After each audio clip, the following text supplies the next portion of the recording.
Okay, hello everyone and welcome. Happy Friday. Thanks for watching. I'm Sarah and this is Rebecca, and today is Friday, and as always we get together Friday mornings to have these enlightening conversations together. And today's topic is about immunity and how to get our bodies to basically do their job and do what they know how to do.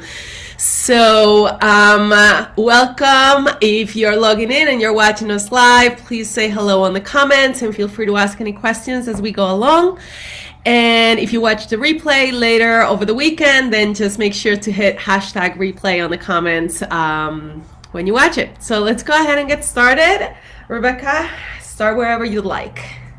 All right. I'm very happy to be here. Thank you for having me. I wanted to start just by giving a little background on myself. I am a nurse. I worked at the bedside for 5 years, and then I went into nurse management to try to help the nurses help the patients. And after a while, I felt like I could do so much more if I helped people prevent illness and optimize wellness in their lives, as opposed to wait till they're sick and need hospital level care. And yes, you can do a lot of good there, but it's sort of, it's like putting band-aids instead of really fixing the underlying issues. So now my goal really is to help people become their own healers, learn about their body, learn to feel the cues their body gives them. And I use lots of tools to do this, yoga being a big one, but also I try to help people create little rituals and little lifestyle changes that feed them, not in a food way, in a nourishing way, and help them optimize their health and wake up feeling good, and what to do if you don't feel good, and all those kinds of things.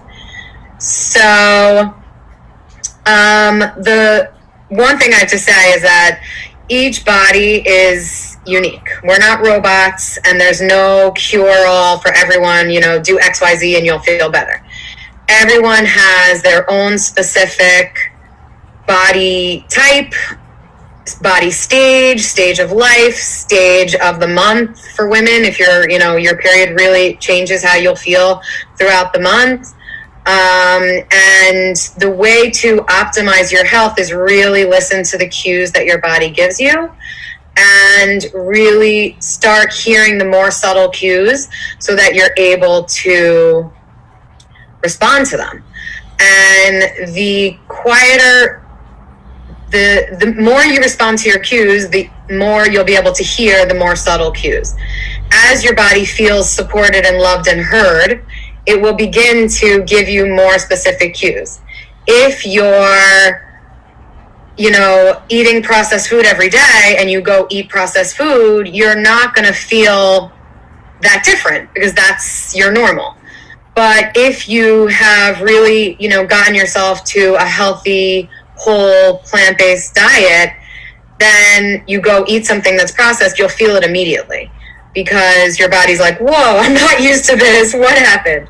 So there's a constant communication going back and forth between your body and your mind or you.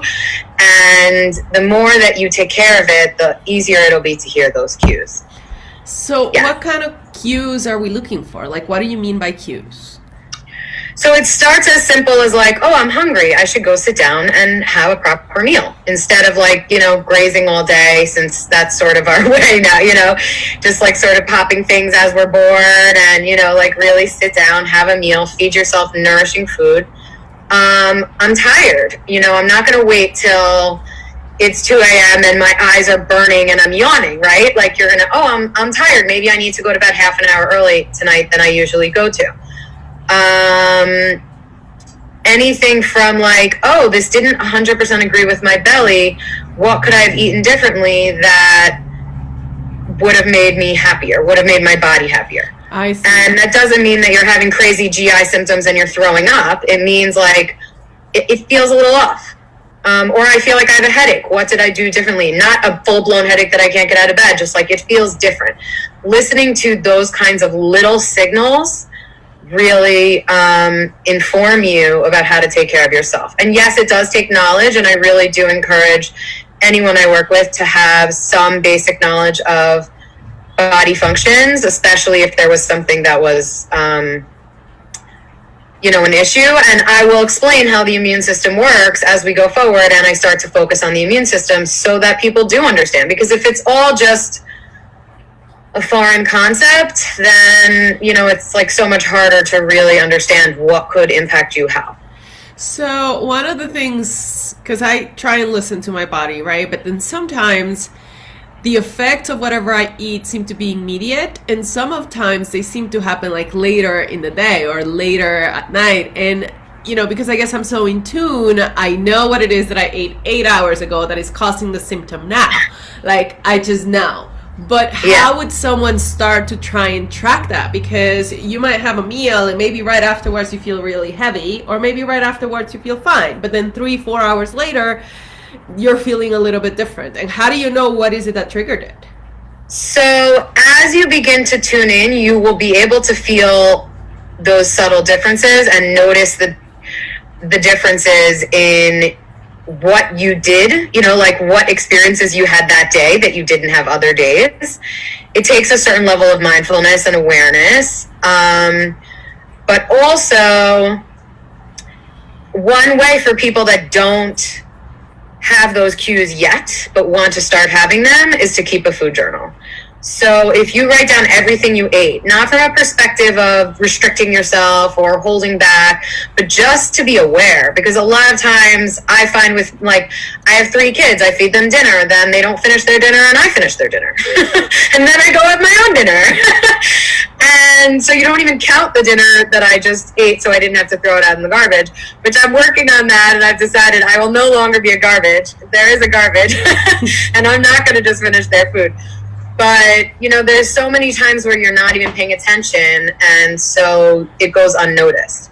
But the more you start to tune in, the easier it becomes to notice those changes and to notice what was different today from yesterday.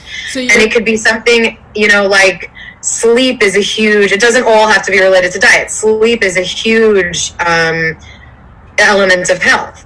And it goes both ways. If you sleep for 15 hours and then get up for an hour and go take a nap and take another 3-hour nap, I will wake up with a headache because there is such a thing as too much sleep.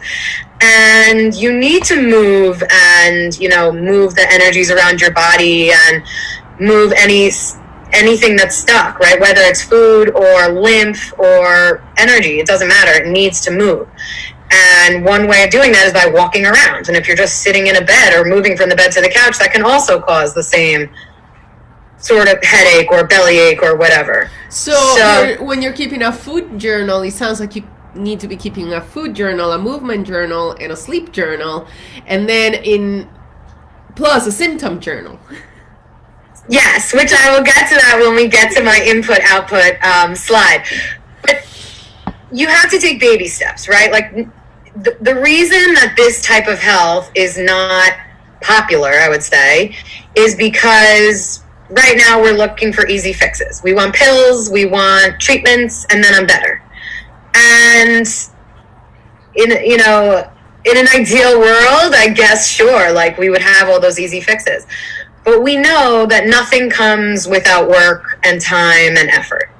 And right now, there are so many aspects of our culture, society, and world that do not lead to health. I mean, we're bombarded with chemicals all day, in the air, in the water, in our food.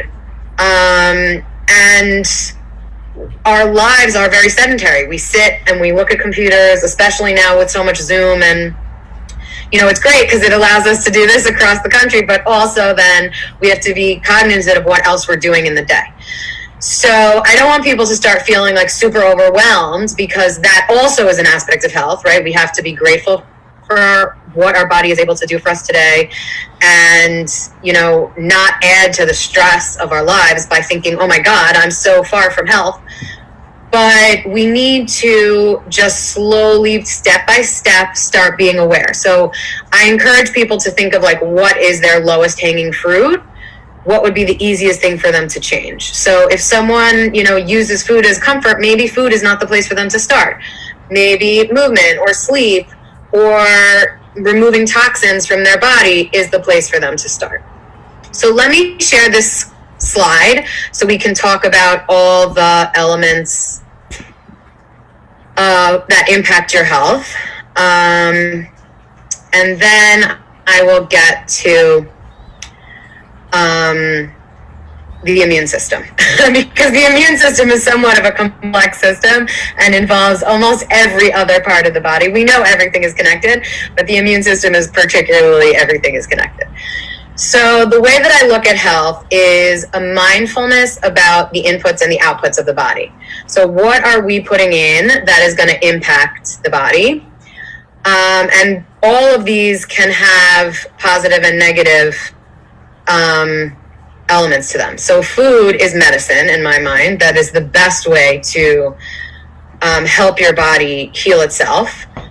But our food is also very adulterated at this point. I mean, if you just go to the supermarket and spend the majority of your time in the middle of the supermarket, if you read the back of the labels, it's going to have 30 ingredients and maybe it needs to have 3. So, I really try to stay in the produce and then go around. I have no problem with eggs, so I eat eggs. Everyone has to pay attention to what works for them. I eat more like oat milk, but if somebody, if dairy is not an issue for them. And then the few things that I buy in the middle of the supermarket, I really spend a lot of time reading labels and making sure I approve of all the ingredients that are in them. If I can't read it or I don't know what it is, I don't want to eat it. Hydration is key. The way I think about hydration is your cells they talk through the walls of the cell, and all the cells are supposed to be connected. But if you're dehydrated, they start to look like raisins, and then the contact points are significantly smaller. So you want to be so hydrated that all of your cells are like grapes and that they have big surface so that they can connect to each other and we don't have pockets where they're not able to speak. So hydration really is key for so many aspects of health. So talk to us about hydration. What does that mean? Water, tea, juice? Do you get your hydration at some point? Someone has told me you get it from fruits. What's proper hydration? I try to do it mostly from water. Definitely tea is good too. Juice I don't love because it can have a lot of sugar and not a lot of fiber. Like once you've juiced the fruit, it doesn't have the fiber that it came with anymore. And therefore, it'll raise your blood sugar much faster and doesn't offer the same benefits as like necessarily a smoothie where you put the fruit in, but you're still drinking the actual meat of the fruit. But there is a place for fruit, for juice. This is not an all is nothing. My major rule is 80-20. So like if 80% of the time or 80% of the food I'm eating or 80% of my sleep is good, then 20% is like, this is life. And if I make myself crazy, it totally defeats the purpose of trying to obtain health, right? You can't obtain health if you're so stressed out and your self-talk is like, oh, I suck, I didn't do this right, and I'm never going to reach. Then you are never going to reach it. So 80-20 is like my safe rule. If you need to start with 70-30, that's fine too. Like really be gentle with yourself because that is such a big element of health. And you see here, self-love and self-care I consider them inputs. Like you need to input self-love and self-care into your body so that it feels supported and is able to do its job. We see that in plants. They did experiments in plants where we would have one plant that all the kids in the school would say, like, you suck, nobody likes you, things like that. And the next plant, they would say, you're beautiful, you're amazing, I love you. And one plant withered, and they got the same sun, the same light, the same, all the other external variables. And the plant that was spoken to not nicely completely withered. And the plant that was given love, was wonderfully healthy. So that to me is huge. And none of this should be taken to the point of, oh my God, I'm never going to succeed, because then that's a self-fulfilling prophecy. what we absorb through our skin and our lungs. So a lot of times people don't consider like your cleaning products, your detergent that you use on your sheets, your beauty products, all those kinds of things are being absorbed into your body, whether or not you're aware of it. So, and the more you pay attention to the cues, the more you'll notice, like, you start coughing when people use bleach. I do. When people use bleach right around me, like, yes, when I worked as an inpatient, I used bleach all the time because it was necessary in that environment to maintain as sterile as possible environment. And there were so many germs. But in your house, you know, I use mostly vinegar-based cleaning supplies. I make most of my own cleaning supplies using vinegar and baking soda and, you know, Dr. Bronner soap, and, you know, I can share tons of recipes and stuff like that. They're really not complicated. And in my mind, the fewer ingredients that a product has, the safer it is. I have a question here from someone who wants to know, how do we get our electrolytes that we need naturally? So this is a more complicated question than you would think. My water is filtered. I use a reverse osmosis filter because I don't want all the chlorine and other stuff that comes in natural water.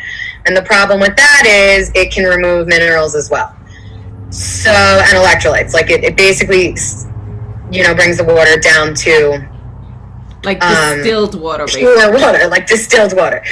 So if you have access to spring water, that is the best thing that you can drink. Not many of us do. I sometimes, if I feel like my electrolytes are off, I will drink coconut water, but one that has no sugar in it, no additives. It says 100% coconut water. That's it.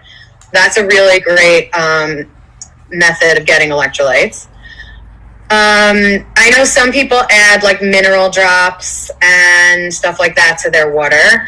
I try very hard not to use more supplements than necessary, but if I felt like I was running low on electrolytes and the coconut water wasn't working, which a lot of ways you can tell if you're low on electrolytes would be like muscle spasms. Like if you're, you know, sometimes you're sleeping and your calf muscle will like clench up, or you get like a Charlie horse more frequently than normal. That is a sign of electrolyte imbalance. Sometimes headaches can be. I also do take magnesium on occasion, depending on how I feel. I know that's like, but that's the program, is like really just try to figure out how you feel.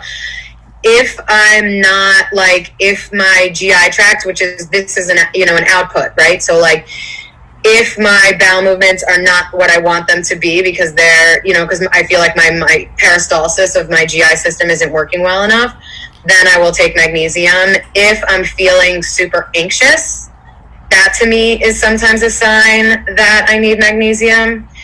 If you're craving chocolate, that is a sign that your magnesium is low. So I take magnesium almost every day because I just like it. What is the downside of that? No, there's not. So this is going to sound like Debbie Downer, but as our farming system is becoming basically all Roundup and glyphosate, right? And they're all GMO products. It impacts the soil. And the soil has less magnesium. It has less nutrients in general, which is one of the many reasons that organic food is so much better for you. I mean, also you're not absorbing the pesticide, but also the soil that the produce grew in had more nutrients to give to the vegetable. So the vegetable itself has more to give you.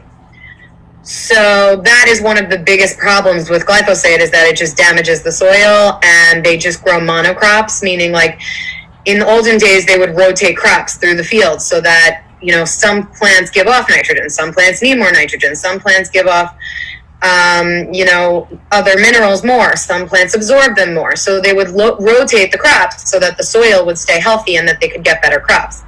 But that also gives a better yield. Yes. So I guess my question was, what does magnesium do and why do I like it? Because you were talking about the electrolytes. Oh, so it causes calm. It causes you to feel calm. It's like it's a muscle relaxant, and it causes calmness in the muscles and in the brain. And the gut mind connection is huge. It's like semi new to the science, biology, wellness world, and so I think it's sort of underestimated and understood. But it's a huge, your dopamine and serotonin is created in the gut, which is 100% a reaction to your gut health and your microbiome health. And as as the gut relaxes and is able to do its job and absorb the food better, you will feel more calm. Interesting. Okay, so we have a few people watching. If you're live and watching us, just say hi on the comments. If you have any questions, feel free to ask. This is Rebecca, and she is talking to us about how to make our bodies feel good naturally, how to get our bodies to do their job in a natural way. And I think that's it. Keep going. If anyone has questions, even in the replay, feel free to type them, and I can then respond to them later after the fact, if that's helpful. So rest is crucial. If you don't allow your body to rest, it's not going to be able to perform, just like anything else. But also rest is when the body is able to detox and get rid of any cells that are no longer functioning. Like, that is how you stay healthy, is by sleeping. If you don't sleep, you cannot stay healthy. It's not only about making sure you have energy. There's a lot more to it than that. Movement and exercise. Number one, we need to have a certain amount of muscle mass. And number two, the more we move, the more everything moves in our body. So anytime stuff is stagnant, whether it's air in the bottom of your lungs or lymph, stuck in the lymph system, it's just sitting there. It's not able to get processed, clean, moved on, and excreted from the body. Any information, so people underestimate what information does to you. Any information, whether it's TV, radio, podcasts, or friends, if your friends are sitting around and you're all just complaining, that is going to impact you negatively. And there's room for venting and helping each other, and then it sort of has to be like, okay guys, let's talk about something that's going to uplift us. We're never going to move forward from here. So people don't really count that as an element of health, and I think it's crucial to consider what you're digesting in your brain and how that's going to impact the story you tell yourself, the self-talk that you do, and your ability to keep growing and expanding. And then never underestimate the power of sun and nature. Just being out in nature really helps your body come back to itself, come back to its, most calm version is without, before I really started doing yoga, when people would say it helps you ground, it didn't mean anything to me. So I think, it definitely helps you ground, but if that doesn't resonate for you, then just think of it as helping you come back to a place of stillness and ability to internally reflect. You'll notice the theme of all of this is really just self-study and being aware of what goes in and what goes out of your body. And so if you spend time in nature, your ability to do that will increase tremendously. Also, sun is how we get vitamin D. It is antibacterial, antiviral.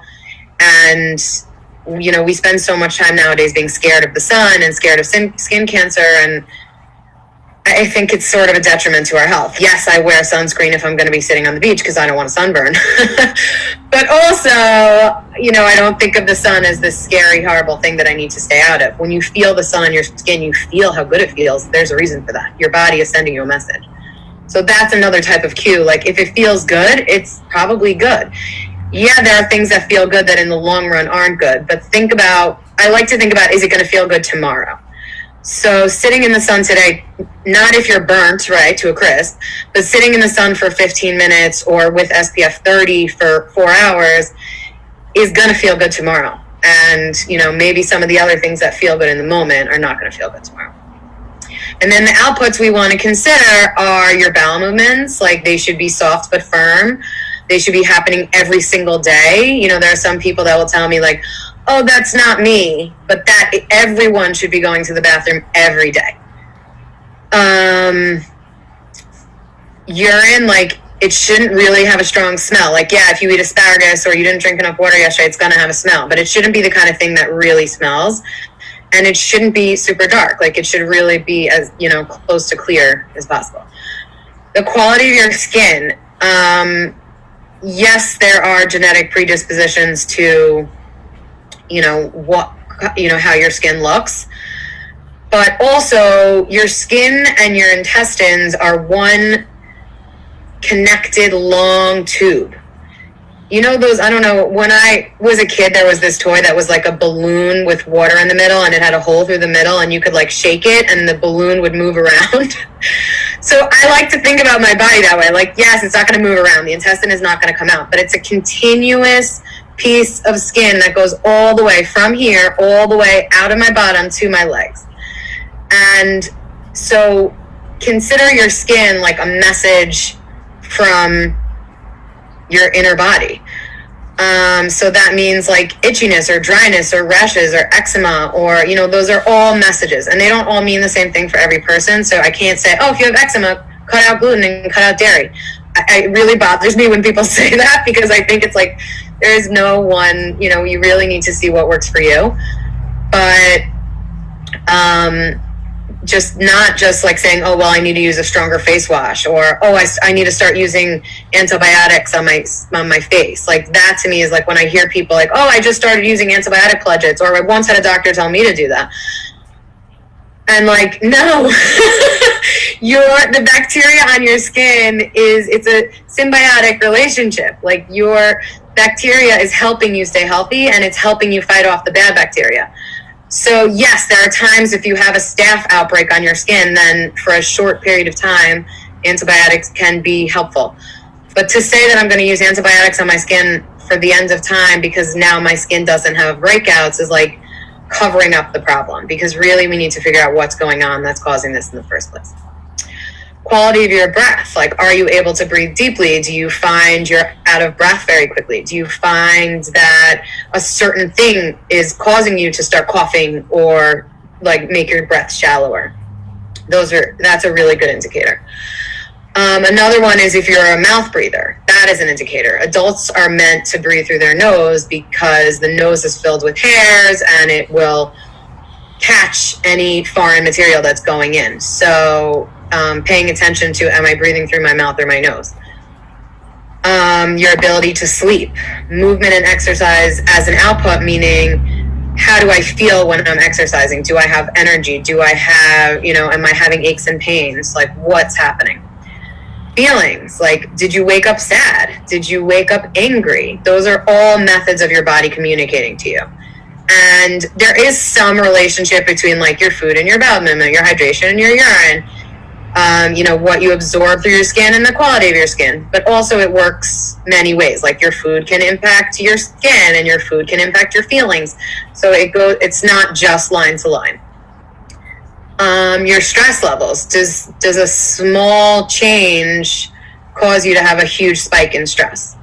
Your energy levels. Do you wake up just super tired and you never have energy to do what you want to do? Or you like think like, oh, it would be so nice if I cooked myself dinner, and then you're like, I don't want to do that. Like, you can't like get yourself to do it because you don't have the energy to do it. Fog versus clarity of thought. Like, brain fog, a lot of times people say like, oh, it's normal, you're aging, or oh, you're approaching menopause, or oh, whatever. No. Like, that is a message from your body. And there are tweaks, that lifestyle changes that we can make that will improve that. And then the quality of your menstruation. Like, do you have seriously bad PMS? Are you having like spotting during your non-bleeding times of the month?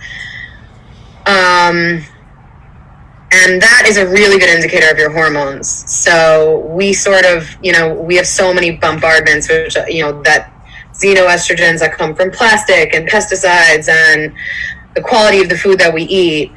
And a lot of times doctors will say like, oh, I'll put you on birth control and then it'll all be fixed. But in reality, that's literally just covering up the problem, because now the birth control is telling you when to bleed and when not to bleed. And it's actually inhibiting your body's creation of hormones. So that is not solving the problem at all. And I will get into it as we go into the immune system. Estrogen is one of the primary hormones of the immune system in both men and women. And if you are put on birth control, now that's going to impact your immune system. So one of the reasons that women have so many, all right, I'll get to that later. So anyway, are there any questions about this chart before we get to the immune system? I don't think so. And if you do, feel free to ask them. And if you're watching the replay, just put them in the comments. And if somebody wants a copy of this chart just to like think, you can hang it in your bathroom and like just try to start being aware, I'm happy to send it to you. Can we put it in the comments somewhere, like a link to the comments somewhere? Let's do that. We'll link it to the comments so people can afterwards, I'll try to get a link in the comments, so then you can sort of just have it. And this is not exhaustive. Like, of course, as a nurse, I would consider your heart rate, your blood pressure, your labs. I mean, there's so many more. But as a person who wants to be, in charge and, empowered to take care of themselves, this to me is like the best place to start, because it's accessible to everyone and you really can feel these changes. Okay, so I'm going to stop sharing so we're not so little. And I will move on to the immune system. So I like to think about the immune system as a bouncer / bodyguard of the body. So the job of the immune system is to keep out any foreign material, and if it finds foreign material, to trap it, kill it if it's alive, and excrete it from the body. So the immune system starts at your skin. So the skin is literally a barrier to your body, and it will push stuff out like pimples, right? Like it pushes out any kind of bacteria that gets into the skin. And it's just your first barrier to protecting yourself. The next layer would be like your mouth and your inside of your nose and the hair in your nose, which is literally going to stop foreign material from getting into your body, whether it's like particles of smoke or particles, bacteria, virus, whatever. And the most obvious way to know that is by sneezes, right? Like your nose senses something in your nose and the hair gets tickled and then it forces you to sneeze. So that's the first time we notice, okay, if I'm a mouth breather, I've just eliminated a level of protection, because you don't have that. You don't have the hair and the sneeze. Yes, you can sneeze from something in your mouth, but not to the same. It's not as sensitive as your nose. So adults are meant to be nose breathers, and if you find that you're not able to breathe through your nose, to me, the first thing I would check for is allergies and inflammation and causes of inflammation. And we'll get to that as we learn how to support the immune system. The next part of the immune system would be the tonsils, which is what's absorbing stuff from your mouth. Anything that didn't go already to your stomach, any bacteria in your mouth that shouldn't be there, your tonsils take care of. And then your digestive system. So that's going to make you throw up, have diarrhea, it's going to excrete whatever it is as fast as possible. And then you have your lymph system. So once it went to your blood, now your lymph system is a way to pull the bad stuff out of your body into the lymph and then excrete it. If we go a layer deeper, in the cells themselves, they also start to recognize foreign material, and then they'll send messages to bring to me different types of white blood cells that are literally called killer cells. They're not specific to the whatever. It just knows this is foreign matter, and it will absorb whatever it is and kill it and then let it go. So that's a very non-specific God bless you, Thank you. immediate form of protecting your body. If something is more long-term, that's when your body starts to develop antibodies and has a very intelligent method of like collecting antibodies. So, which is why we need to be exposed to germs in order to stay healthy. Because if you don't ever get exposed to germs, you don't create the antibodies, and germs are constantly evolving. So when my kids come home with dirt on their knees and dirt in their hands, I know that they had a good day for the immune system because they got exposed to new germs. Their body will work on creating the new germs, creating the new antibodies, and they'll be healthier for it in the long run. And this is why you see when kids start school, they have a million colds. When I started working in the hospital as a nurse, the first year I had a cold 80% of the time. And then after that, I never get sick because I got exposed to so many types of, germs that I was able to maintain this like healthy immune system. The first way that it traps the bacteria or whatever it is by causing inflammation and mucus. So that's why you get the runny nose and you get like the sinus buildup, or sometimes people will even find mucus in their poop because their microbiome is completely off. So their body's having to deal with all this bad bacteria instead of the good bacteria killing the bad bacteria or eating everything that would have fed the bad bacteria. The bad bacteria is able to grow, and the body has to create inflammation and mucus in the gut in order to help you not be sick from this bacteria. Any questions about that? Yeah, I have lots of questions on mucus. Okay. So that makes sense, right? So then what happens when you suppress that mucus production through, allergy medicines or decongestants or things like that, which I think I don't have to use anymore, but at some point in my life, like I basically lived on those. Yeah, so there's two kinds of mucus. There's mucus that was necessary to trap and kill a invading organism. And then there's mucus that's caused by the body reacting to something that's not necessarily dangerous. That's what an allergy is. Your body it thinks that the ragweed is attacking it, and therefore it creates the mucus or creates an allergic response and traps the ragweed, and then, you have all the signs of allergies, the runny eyes, like trying to get it out of your eyes, the redness, the mucus, the pressure. And that is one of the reasons we have allergies now, is much more than they did 100 years ago, is because we overload our immune system. So the immune system is basically like a bouncer. So think about if a bouncer has all this happy, oxygen entering the body and yummy food entering the body, it can stand and really be on alert for something that's really dangerous. But if now we start getting it gets a little scary and the bouncer starts getting nervous, it starts attacking everything. It's like, no. Right? It doesn't have the ability to set a priority. And it also just stays on high alert all the time. So everything starts to feel scary. And that is the beginning of that is allergies.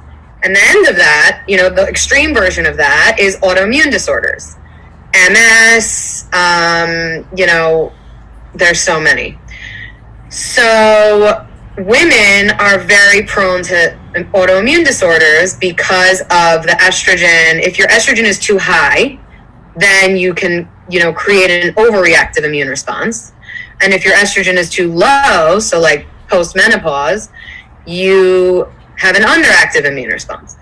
So in our world, where first of all, we are constantly bombarded with xenoestrogens, it's in plastic, it's in our food, we then have an overreactive immune response, which is all these autoimmune disorders. And then also that's like when people talk about what makes corona so scary, the cytokine storm, which is what really impacts the lungs, that's also an overreactive immune response. So if you manage the amount of foreign material that your body is being exposed to, that's when you will start having a healthier immune response. So we don't want a weak immune response where the body doesn't have enough antibodies, and it's not even used to, it's not on alert at all. It's like shut off.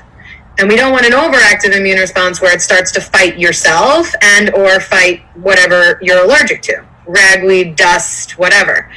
And now 90% of the population is allergic to dust. Think about in the 1600s, everything was dust. I mean, there was no dust. There was no option of not having dust. Your floors were dirt. You walked around, your clothes were dirty. You didn't have, the crazy detergents that we're using nowadays to make everything almost sterile.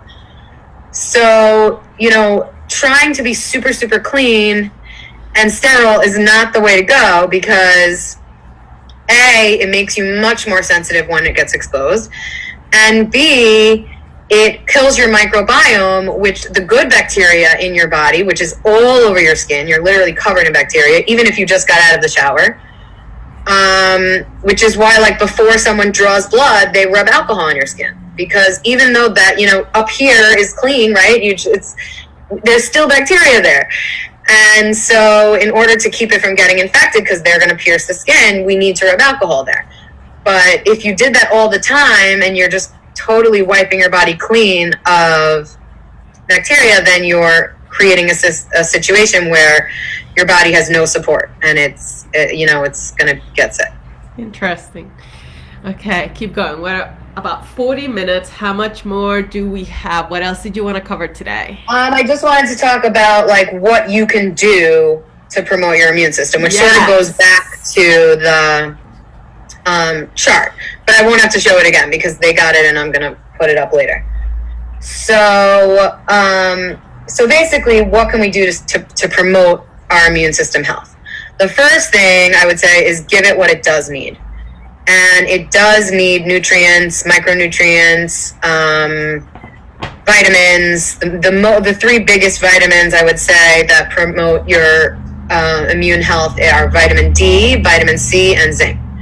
So usually I try to get my all my vitamins from food by eating whole, meaning like I buy a vegetable and I cut it up myself and then I cook it myself, as opposed to buying a lean cuisine that has vegetables in it, but now it also has all other kinds of things and is not going to be whole food anymore. Plus, if you read the back, you'll see how many other non-food ingredients are in that. So when I say whole food, I mean that you got a raw ingredient and you made it yourself. So yes, cooking and cutting food is a version of processing it, but that is not what I'm talking about. I'm talking about buying something that has tons of additives for color and preservatives and flavor, and that are not made out of food. They're made out of chemicals in a lab.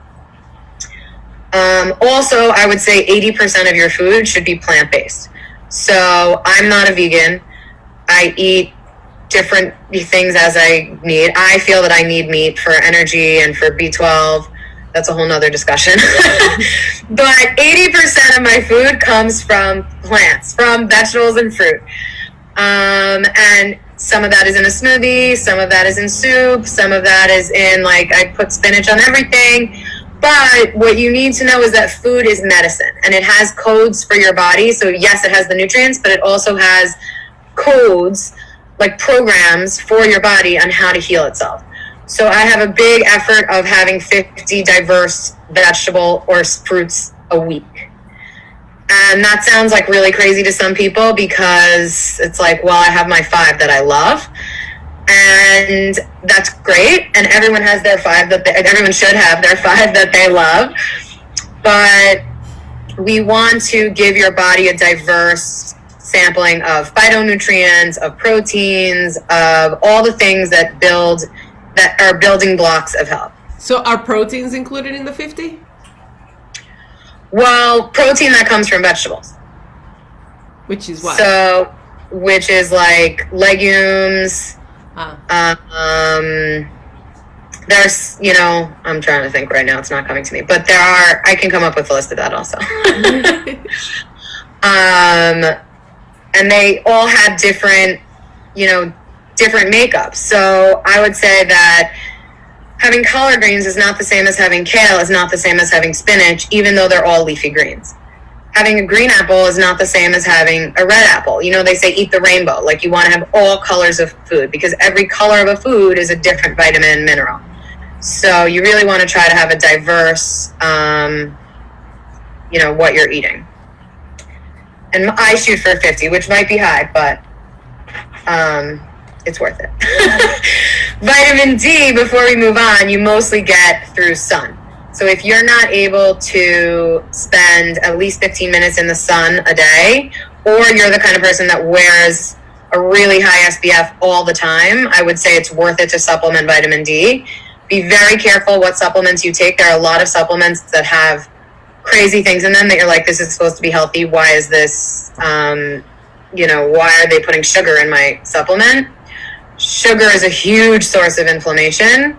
So I'll get to sugar in a second. But, so when you're taking vitamin D, I think that it's worth it to go find an integrative doctor and have them do your entire lab panel so that you can bring yourself up to a baseline of vitamins. And that way, you're not sort of working uphill. Like, you've come to the plateau and then it's much easier to maintain it. I don't think people should just randomly take supplements as they hear about them on the internet because there's so much junk out there. If people are looking for specific supplements, I can, try to send them in the right direction. Yeah, like that is what I do. Like, that's how I got hooked on magnesium. Just make sure you're reading the labs. Also, specifically to vitamin B12, which they talk about all the time, like they used to tell every single woman to take folic acid, right, when they were pregnant.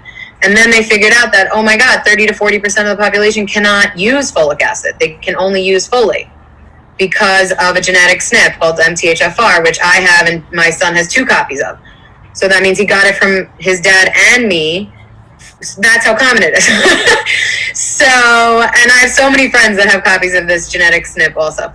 So, it's not something you just want to go around taking supplements unless you really understand it, because it can, so if you take folic acid, which I did with all my pregnancies, and you aren't able to use it, it just gums up the system, right? So now it's the same thing as a xenoestrogen. Your body thinks, xeno means like a foreign, like a strange estrogen. It's not something that was made in your body. So your body thinks that it's an estrogen, or your body thinks that it's folate, which is the natural form of folic acid, and it puts it into the chain to use it, and then it can't use it. So now it blocks the chain. So whatever your body was going to use it to do is now gummed up. It's stuck. We're stuck at this part. Wait, yeah. So you're saying that if you do what I do, which is I read something in the internet, that's how I got hooked on magnesium. I'm like, I read it somewhere and then my body liked it. And I'm like, okay, so now it's part of my daily thing. Nobody ever told me to do this. I do that with a lot of things. Like one day I'll feel like I want golden seal and my body will like that. And I'll feed a golden seal. And then I feel when it's too much golden seal, I'll stop it for a while. But okay, so at your level where you're so hyper aware of your body's cues, I would say that to take something that is considered safe and approved and, is not an issue, right? I don't think that to go around and just collect and continuously take without thought supplements, to me, is the danger. I started taking spirulina because I read that it was going to cure my headaches. It didn't do anything to me. I stopped taking it. I switched to chlorella, which is just a different algae, and it was like a miracle. I mean, I felt, oh my God, all of a sudden I have no headaches. So if you're really paying attention, I don't think, because there's no doctor that's going to talk and sit with you about the difference between spirulina and chlorella, or, what magnesium, how much magnesium. Maybe if you got an amazing integrative doctor, they would. But your average doctor on the street that's covered by insurance is not. So once you're able to really see how it feels, there are certain things I'll start taking, and I'll take it for a month to see if it has benefits, and if it doesn't, I stop. And then I just saw, Dr. Ben Lynch, you could follow him on Instagram or Facebook, or Dr. Mark Hyman are two really leaders in the industry of promoting your health and integrative medicine, and food is medicine. And so I really take what they say seriously. I've read both of their books. Mark Hyman has an amazing cookbook called What Should I Be Eating? Because, people feel like there's nothing left to eat. And they recommended something, and I started to, it was an antioxidant, and he specifically recommended it for people like me. He gave like a million things, and I started taking it, and it didn't feel right, so I stopped taking it. So if you're going to really pay attention, then that's one thing. But if you're just adding on supplements because, like CoQ10 or whatever, because it's trendy at the moment, I don't think that's a good idea, because you're just adding to the stuff that your body has to clear, like the toxic load, right? Like you're adding to the external things that are not from nature.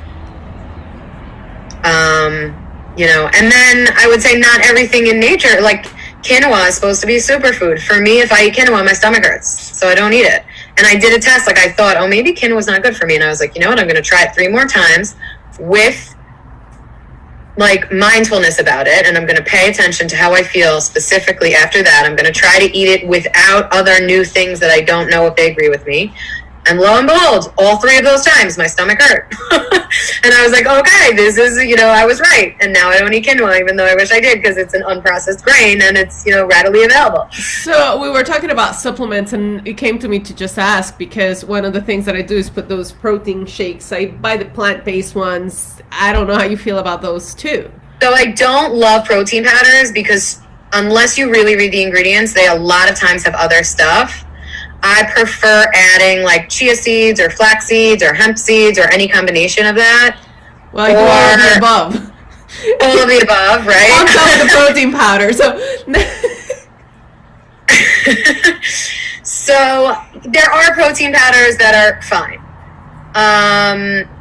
But I would be very careful to read the ingredients before, to make sure. First of all, a lot of them have natural flavor and sugar and other things to make them like vanilla-y or whatever, and I don't love that. I also think like some people really, love whey protein and swear by it. I don't like that. I'm not a fan of whey protein. So a lot of the protein powders that are vegetarian are whey protein, and so I just really use like, mine are those 3, basically chia, flax, and hemp seeds. And I find hemp seeds like make it a little creamy even, so that's yeah, the hemp is good. Do they count towards the 50? Yes, totally. Okay, good. Yeah. And then sometimes if I really want extra protein, I'll add in like a very healthy almond butter or sunflower butter or peanut butter, depending on what agrees with me and what I'm feeling like that day. But I would be careful, because a lot of peanut butters and other butters have either sugar or oil added to them. Yes. Well, I get anyway, I have a question here. I have postprandial hypoglycemia. I don't know what that is. So after she eats, she becomes hypoglycemic. So her sugar levels go down. Okay. Which is very unusual. Usually after you eat, your sugar levels go up. So I would say, what are you eating? There are a million reasons. It could, things like, this is kind of thing like we would have to like, I would ask a million questions. How does she know that? Does she feel it? Is she testing it? Is this something that was diagnosed? So it's hard for me to really comment. But I would say that you want to have accessible sugars, which then would, for me, would be like carrots, oranges, peppers, like yellow peppers, red peppers. Maybe we can use this as a segue into sugar, so that we begin to wrap things up. Yes. Otherwise, we're going to lose everybody. Sugar is necessary. It is glucose is used to create ATP, which is the fuel of the body. But processed sugar is toxic. White sugar that you just like pour out of a container, and certainly corn syrup, literally your body converts corn syrup into formaldehyde, is toxic. So it will 100% create inflammation in the body, and it also over time will create insulin resistance in the body. So that means that your body is like getting ready for the sugar even before it gets it, and it pushes all this insulin, and then the insulin doesn't find it, so then your cells become less responsive to the insulin. So you eventually come to a state of diabetes where your sugar level is constantly high. So sugar is bad for almost every action that the body is trying to create. That doesn't mean that everything I eat is not sweet, right? So like if I want my smoothie to be sweeter, I'll put dates in it. But really we're trained to love sweet. From the time we're children, we're trained sweet is good, you want sweet, everything yummy is sweet. And it's not so hard to train yourself back. So like I used to put first I put sugar in my coffee, then I convinced myself oh no, aspartame and equal and whatever, sweet and low are all better, right? Which they're not at all, because then your body is just confused and it doesn't understand, and then you actually end up craving more sugar because your body tastes the sweetness and thinks that it should have sweet, and then you crave sugar because your body's like, whoa, where was the sugar? I thought I was getting sugar. What about honey and maple syrup? So honey and maple syrup are good. Honey is great because it has tons of raw honey, not super processed honey. Only certain people can eat raw honey because it can also have bacteria in it, but that's also what makes it healthy, right? It prompts your immune response and will help you have immunity to the things. That's why local honey is so good, because if the bees were in the environment that you're in, they were exposed and the plants were exposed to the same bacteria that you're exposed to, and then that helps you create the antibodies that keep you healthy. Maple syrup is not processed, so it's definitely better than sugar, but it still creates the sugar craving cycle. I'm not saying nothing you eat should be sweet. Of course you should treat yourself and you should love on your body, and that includes taste, right? We don't want to sit there force feeding healthy food, because that completely defeats the whole point. Here is to love on yourself, so in a healthy way. So that's if you're suffering, that's not good either. So I would say maple syrup is fine in moderation, just like everything. You want to be in moderation about everything. Honey, specifically raw honey, is fine. I love dates in my smoothies because it comes with the fiber, and then it doesn't spike your blood sugar as much, because the fiber takes, it changes the way the food is digested. And dates are super sweet. Yeah. I put a date in my smoothie, it's almost too sweet. Yeah. So you don't even need so many fruits. If you want to have a more spinach, spirulina, sprout, celery smoothie, and then you throw one date in it, it actually will be sweet and yummy.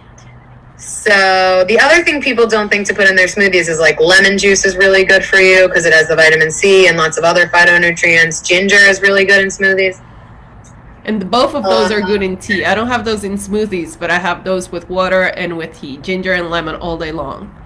Yes. And that does so much. That'll fight reflux.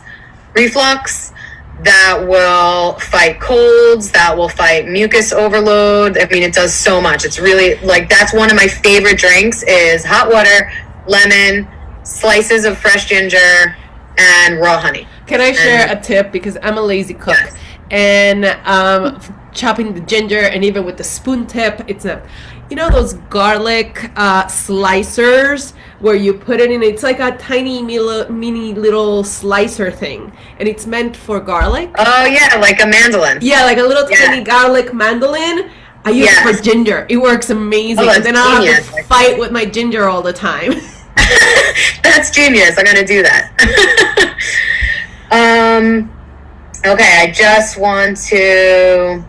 Okay, so then other than increasing the good parts, the other way that you support your immune system is decreasing what inhibits your immune system, which is toxins. So Katie's Switch and Ditch program is a great way to start decreasing your toxic load. Yeah, and she's actually running a challenge right now. So if you don't know what we're talking about, catch up on these lives. There's one from a few weeks ago, maybe last week, I don't remember, where Katie was promoting the Switch and Ditch program, and she's got a Facebook group going to help people transition. Because I get it. People feel like they're connected to their routine, right? And so well, I can't possibly give that up. But if you found something else that you loved, you could possibly give it up. So, and it's like such a good way to support your health. I mean, there's a million ways that will make your body more healthy. In terms of beauty products, cleaning products, everything. And then stress management is huge for your immune system. If you are anxious all the time, that is a signal to your body that something is not right. In the olden days, people had these stress responses to a tiger, right? So if we're now having the same stress response that somebody had to a tiger to a social media post, then our body thinks something's really, really wrong. And in fact, nothing's really, really wrong. Maybe our ego was hurt.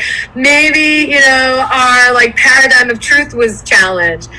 But nothing's really wrong. You're not in danger. So if you allow those kinds of external information that you know are going to trigger you to generate that kind of stress response, then you are challenging your immune system in a very real way. So one of the algorithms that I like to do for stress, which it's easy to say and not so easy to do, of course I get that, is, can you solve your problem? If yes, don't worry, right? You don't need to have this immune response. If no, then don't worry. There's nothing you could do about it anyway, so don't have this immune response. So just reminding yourself that this thing that feels so big in the moment is actually temporary and probably not about you at all. It's a way to get ahead of the feeling.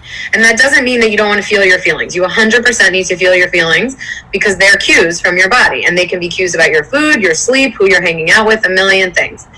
So you do not want to ignore them. You want to sit with them and understand them. But you also don't want to let them get you to a place of heart beating, shortness of breath, and yes, there are real anxiety chemical reactions where it feels like someone has a gun to your head and you're having a true panic attack. And for me to say in that moment, can you solve the problem? No, then stop. That's silly because that's a real thing and I'm not taking away from that. But on a regular, everyday basis, we allow ourselves to react so strongly to little things that aren't actually danger. Yeah. And that is the message your body is getting when I just have to say, as a mindfulness teacher, that's nothing but just training and really getting yourself some help and some higher perspective, because a lot of the times you're just in your own bubble and it is very real to you. So as much as I can tell you to stop, you can't, because it's very, very real to you. And it's something that you just have to train and kind of, sometimes I'm amazed at my students that come to me and they're going through the most challenging things that any human could go up, and they're like, I'm fine. They own it. They're going through divorces and selling houses and, issues with the kids or whatever it is, and they're just in this centered place. But that's because they've done the work to stay centered and know how to stay there. So when people that really gets to my next point is, none of this is easy. I don't pretend to think it's all simple. It's possible that nothing I've said here is new to you today, but it's not easy.